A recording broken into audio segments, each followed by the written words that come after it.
So tonight, we'll continue part 3 of this conversation that we've called tonight the space between us. And I know you guys have just kind of talked around your tables, but I have a question as we jump into this tonight. Have you ever felt lonely even though people have been around? Right? Maybe it's been at a party. Maybe you've been hanging out with friends. Maybe you've been wandering the mall. Wherever it may be, have you ever felt lonely even though there's been lots of people around? I mean, if we're being honest, this is probably a common feeling. It's one that we've all probably had, maybe on many different occasions from time to time. And like I said at the beginning, a lot of this has to do with the world of technology that we're finding ourselves in. And culture is really pushing and shaping. I mean, the iPhone X just got released where you can talk through the poop head emoji and send that to your friends. That's kind of cool. One of their selling features on all of their videos, right, is you can record this message through an emoji. It's beyond me, the iPhone 8, all of these things. They're starting to push technology to say this is the world that we have to live in. And you guys need to embrace it and just take it all in, right? And so all of these technology is starting to grow in its advancements, and we're becoming more connected virtually through all sorts of different apps and social platforms, yet we're becoming isolated and lonely as a people group. You see, studies are showing us that loneliness is becoming an epidemic among the young adult population. There was a science study that was done, and a quarter of people that were interviewed said that they have 0 people in their life to talk about serious matters. 25% of people said they have no one when it comes to sorting out the big issues of life. Loneliness is leaving people more stressed, and statistically, it's increasing the chance of death by 26%, simply just by being lonely. And it's also doubling the risk of dying from heart disease. I mean, these are staggering numbers, even though the world's telling us we're more connected than we've ever been.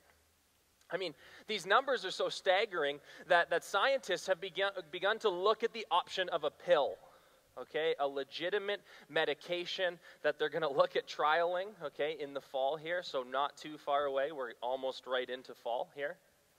And what it is it's a pill to try to help people with loneliness, to help them be able to rewire how they interact with people and the world. It's bizarre that science is already trying to look at what do we do with loneliness because we can't seem to cure this. It's getting worse and worse.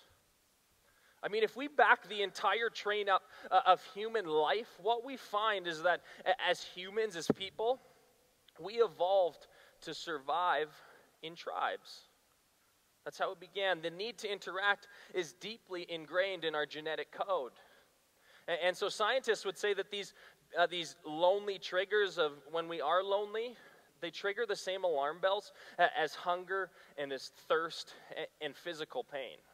And we all know that if you don't eat or drink or deal with wounds and physical pain, what happens? You die. You die. They're saying loneliness can actually trigger the exact same alarms in us. So loneliness is a really big deal. And now let's just clarify as we get in. We're not talking about you needing your alone time, okay? We're not talking about extrovert, introvert here and that everyone needs to be an extrovert and introverts don't exist. That's not what we're talking about, okay? There is a time to re-energize, to be by yourself. I don't understand it, but it's still a good thing. Okay, it's normal behavior. What we're really talking about and going to dive into is this prolonged periods of being disconnected, of not having social interactions, not having a place to belong and to be known and to share in life with and to have people to support you and journey with you through all of life's up and downs. Here's what we know about us as people and humans. We suck when we're alone. It's just the truth. We suck when we're disconnected for long periods of time. If we're not in a group, if we feel like we don't have a place of belonging and a place where we're known, we disappear. We perish, we leave, right? We try to go find somewhere else, but we don't go back to where we were. And so this is why this conversation of community and these spaces, as you guys have been wrestling out the last couple of weeks, is really important. Because community and being known and having a place to belong is something that each one of us is desperately, desperately looking for. And the truth is, we haven't really done a good job of creating community over time. It's been something that, even though we all want it, we all desire it, we've all kind of still struggled with when it comes to actually creating those places, which has led to this place of people finding themselves in severe loneliness. Now, we also know that even though us as humans grew up to in our very beginning, evolved to survive in tribes, we don't live in the same villages for generations and generations anymore. It's just not how life works. We're often moving, whether it's even within a city. I grew up moving houses every 2 to 3 years, right? It means this. It means relationships are more disposable than they've ever been. We form new ones and throw away old ones quite easily. In the world of technology, we've been given apps like Tinder and Facebook and Instagram and Snapchat and all of these different social platforms where we swipe right and we follow, right? And we find friendships and connections that used to never exist to us. We used to never have an avenue to explore these different things. I mean, do we really think it's coincidence that loneliness began to rise 2 years after Apple launched its first personal computer? Apple launches its computer, and 2 years later, all of a sudden, everyone's starting to get into this. And what happens? Loneliness begins to go on the rise. You see, the internet and technology has began to replace face-to-face social interactions, which are truthfully crucial for our survival as humans. I mean, here's the ironic part in all of this. We're guilty of using technology and the internet to solve our loneliness. We are, right? We log on to see what others are doing. We virtually connect with people, even though they have no idea we're watching what they're doing, right? We're creeping their photos. We're watching. I was talking to Danny tonight. I'm watching his vacations that he's going on from a distance and telling him how much I hate him from behind a computer screen while I'm changing poopy diapers. And this is all happening, right? We want to see who's liked our photos, who's seen our stuff. And for a moment, it feels as if we're the most popular person in the world, as if all eyes are on us. And we're connected, and we have all these people that are involved in our lives. Like, Instagram has this figured out with its stories. You can see how many people have seen your story. So we've all moved away from even just the post because we don't get enough likes there, and now we can see how many eyes have been on the story. We love this. But what this is doing is our social interactions online are temporarily numbing our feeling of loneliness, of disconnect. People are going online when they feel isolated and depressed and anxious. And they do this because of dopamine. You see, dopamine is released when we're in the use of technology, when we're disconnect. If you don't know what dopamine is, it's the happy drug, okay? It's how our brain gets triggers to say, this is really fun and exciting and I like this.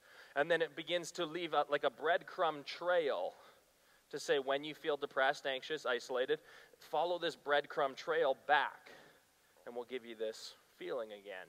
So we're turning to technology. And it's the same amount of dopamine, okay, understand this, technology that's found in smoking and drinking and gambling. That's a lot of dopamine, because there's a lot of thrills in some of those things. And dopamine is addictive, and it's a numbing chemical. And so it's no wonder we turn to it when we feel lonely.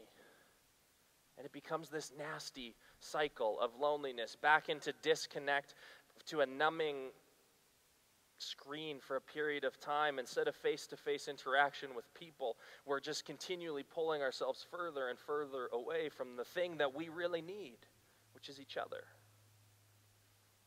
But we know it can numb it, and so we've turned to it.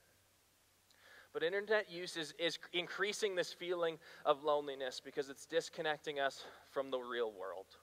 Let's be honest. We see everyone's life through a filter. Everything is through a filter. and having conversations with lots of you, we're a generation that's screaming for authenticity. It's what so many of us want. We just want something that's authentic. We want to see someone who's authentic. And it's because it's impossible to find it in our virtual worlds. On social media, no kids cry or vomit, and they always listen to their parents and smile, right? Everyone eats at 5-star restaurants on Instagram or on social media, and they always look their best, and they never go out in sweatpants. It never happens because all we see is social media. I mean, for crying out loud, we can't even post a picture in real color anymore. It has to be edited and with a filter to adjust the colors to make your face look brighter, cover that pimple, whatever it is. Everything is filtered. It's becoming crazy. There's now a real phobia, okay, called nomophobia. Nomophobia, okay? It's the fear of not having a signal on your cell phone or losing your cell phone. Nomophobia, okay? It's a real thing that lots of people struggle with, right? Have you ever done this and like literally your heart stops? I'm going to give you, there's moments I'm like this and my gut drops almost more than if my son is missing, right? Like it's so, like it's such a big deal when we're like, oh, where is it? This is what's happening, right? I mean, thanks to our culture, Megan Fox is now becoming, kind of a philosopher. She says that we live in a world where losing your phone is more dramatic than losing your virginity. The crazy part, and why we all laugh, she's actually right. She's actually right. That panic moment of where is my phone is more dramatic than some of these other things that are going on in the world around us. I mean, listen to this. 90% of people, okay, have their phones within arm's reach at all times. 90% of people at all times. And the average person is going to interact with their phone 45 times a day, whether that's simply to look at it, scroll, re-look at the Facebook feed you've already looked at for the last 10 minutes that you're hoping something new is going to pop up on, right? We've done that. Here's another fun fact for you. Do you know how many texts are being sent a month by millennials? On average, it's 3,900 texts a month. Okay, that's what's being sent in this online interaction that we're all feeling really connected to. Which means this, if you sleep 8 hours a night, okay, if you're getting 8 hours, some of you probably maybe sleep more on the weekends and less during the week, but let's say 8 hours is kind of the average, that's kind of what we're recommended, okay? That condenses everything down into a 16-hour period, which means you have to send 130 texts a day, which means you have to send a text every 7 minutes from the time you wake up to the time you fall asleep. And that's just the average. That's the average use of how we're actually connecting with each other in the world around us. I mean, 75%, 3/4 of the people are admitting to being rude or disconnected from others because they've used this technology in the presence of other people. They found themselves more focused on their phones than the person that they're actually interacting with. The world and the culture that we're living in and technology and how it's shoving it at us is deeply affecting the ability to develop meaningful relationships. And it's why this percentage of people feeling lonely is becoming this growing epidemic. You see, majority of relationships are getting developed behind a keyboard instead of face-to-face. We don't have to talk to each other anymore. Even dates are becoming less awkward because we don't have to have the awkward conversation of like, will you go for a coffee with me? Right? Instead, we swipe right and boom, you're a stud. That's how it's working, right? It's drastically changing how community is being formed. Part of this is, and the mess of this is, we don't even know how to communicate with it yet, right? There's no tone, there's no understanding of their feelings, there's no body language that you can pick up on. So we get someone responding to us with a, okay, and our whole world crumbles around us, right? Because we've all gone through these. Are they mad? Do they hate me? Are they being passive aggressive? Like, I'm telling you right now, there were more marital spats last year over the response K than there were finances. I can almost guarantee it. Because we don't even know how to communicate with it. We're reading into everything. We're guessing at what each other really mean and what we're saying. It's craziness. It's craziness. And it's also affecting our attention when we're in the presence of other people. You know, I'm the first to say that I'm guilty of this, okay? And my son is 3 years old, and he's the greatest reminder for me of how this all works. Because he's already picked up on this. There's moments I catch myself, or he catches me, pulling my phone out of my pocket. Why? Just because I should probably look at it. It just feels like the right time. I felt a phantom vibration, whatever it is, right?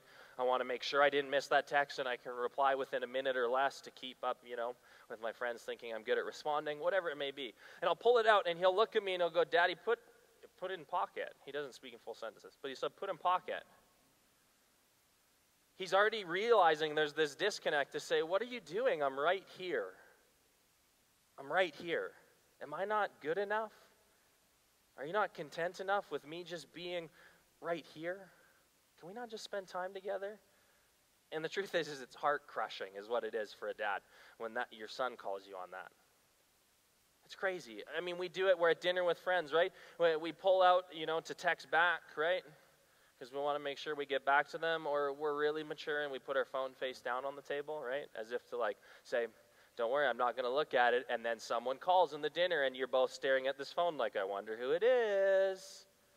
And it still becomes this distraction, right?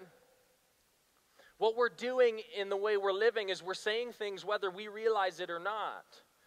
We're saying that the people that we're with, they're not the only ones that we care about. We're saying, you actually don't have my full attention. And we're curious about what's really going on in the world around us. Ultimately, what we're saying when we say, I can't give you my full attention, is they're not really that valuable to you. It's destructive.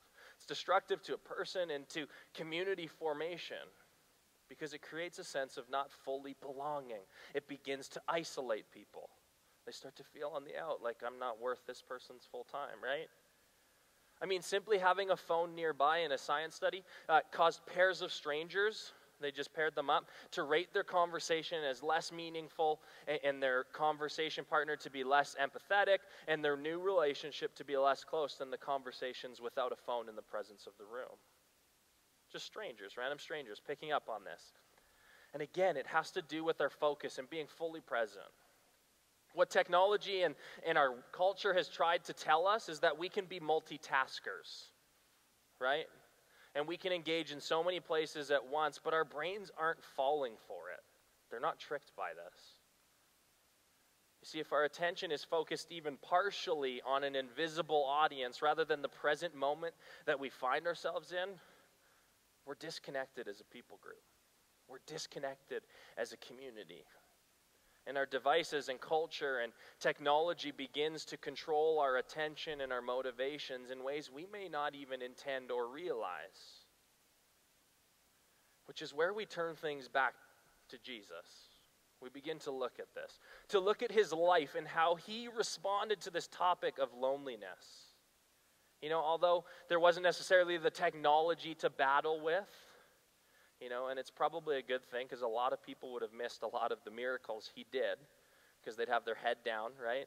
They need the bracelets too, heads up, devices down, Jesus is working. He still showed a way in which we can battle against these feelings of isolation and loneliness. And it's by being present to the moments that we find ourselves in. See, in the Gospel of Mark, in chapter 10, we're going to find a story of Jesus, and we'll read it together here tonight. It says this, "Then they came to Jericho. As Jesus and his disciples, together with a large crowd, were leaving the city, a blind man, Bartimaeus, which means son of Timaeus, was sitting by the roadside begging. When he heard that it was Jesus of Nazareth, he began to shout, 'Jesus, son of David, have mercy on me.' Many rebuked him and told him to be quiet. But he shouted all the more, 'Son of David, have mercy on me.' Jesus stopped and said, 'Call him.'" See, this is an incredible story that there's actually a lot to learn from. Because here's what's happening here if you don't know the full context of Mark and how this is all playing out. Jesus is on the journey to the cross.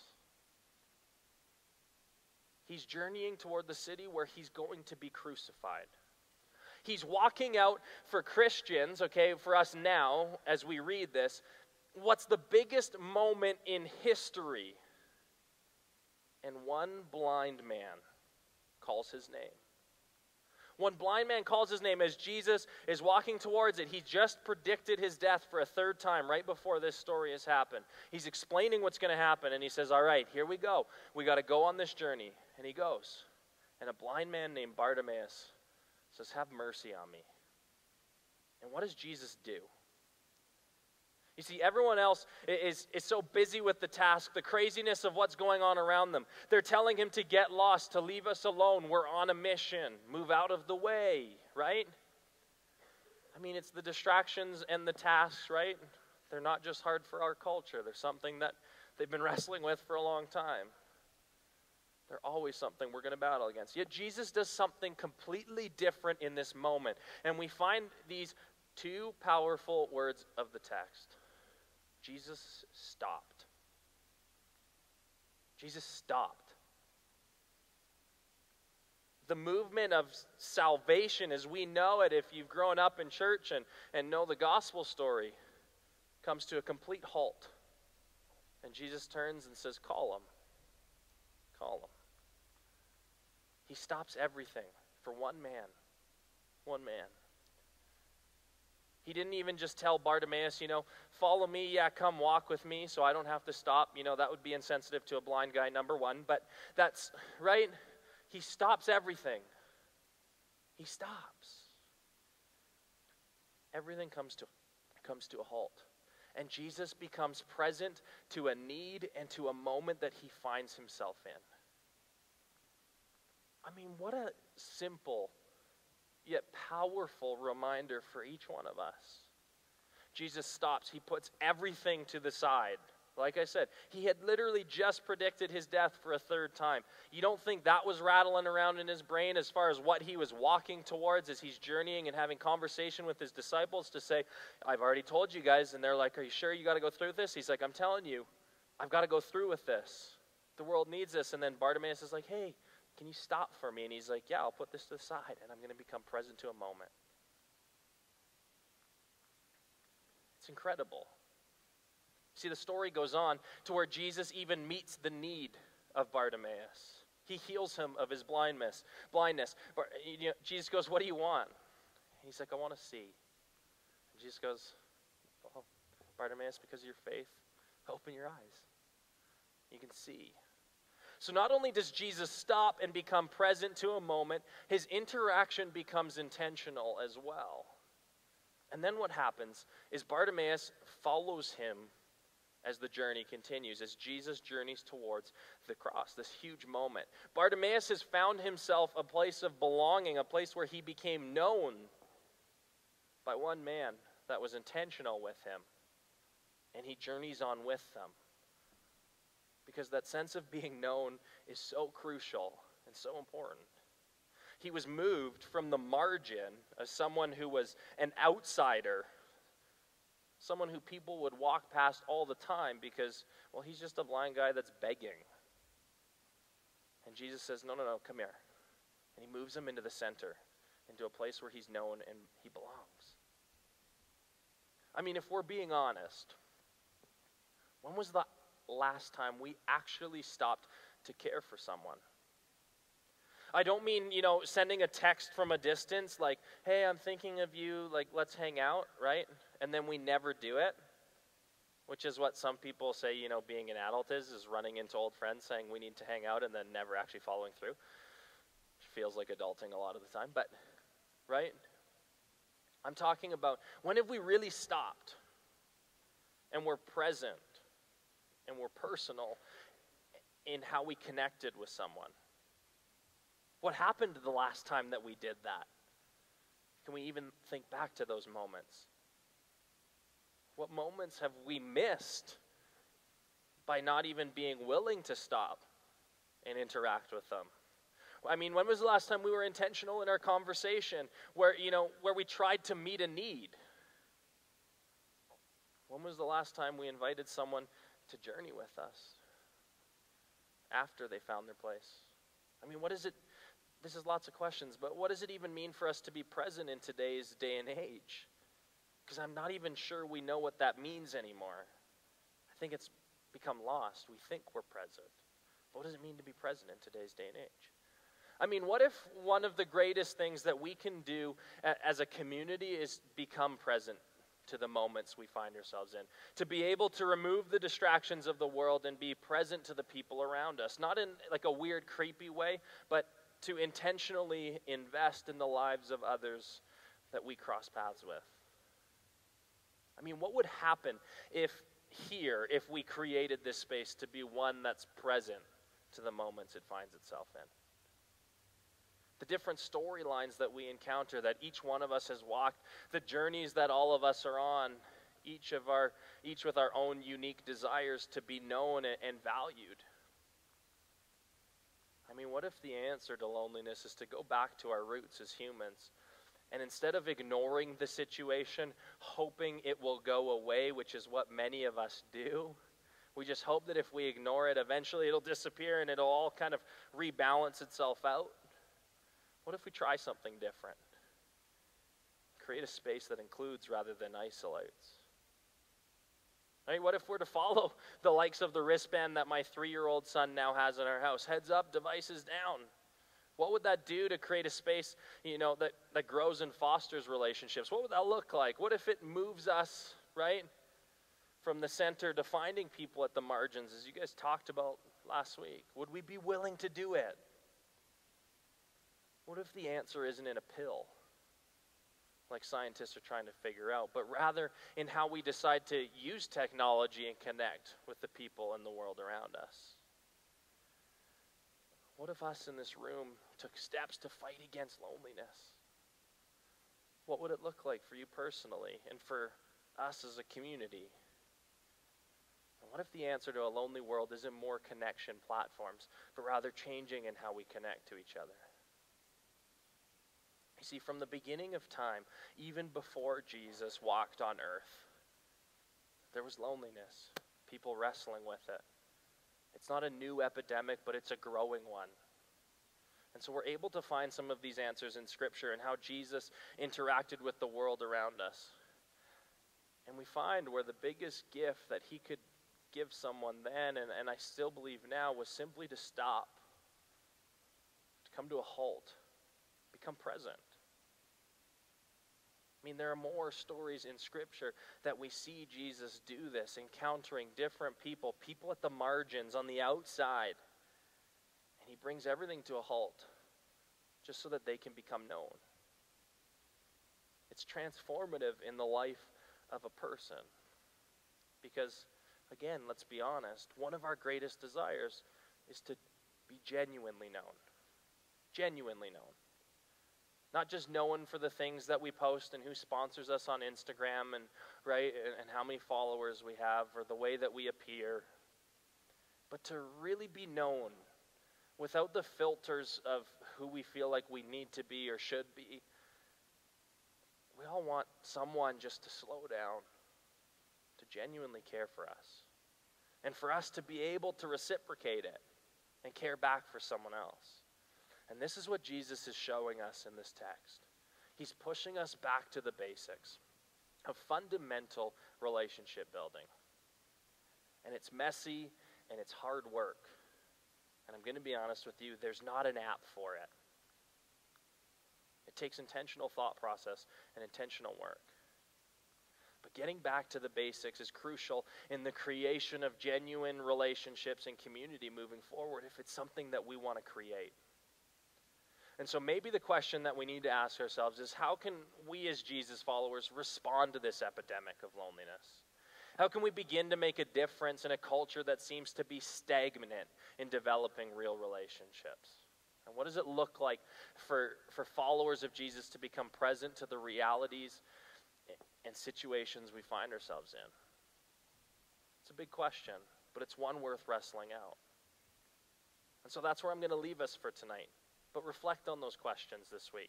And if you want to discuss further tonight around your table, you can ask this question.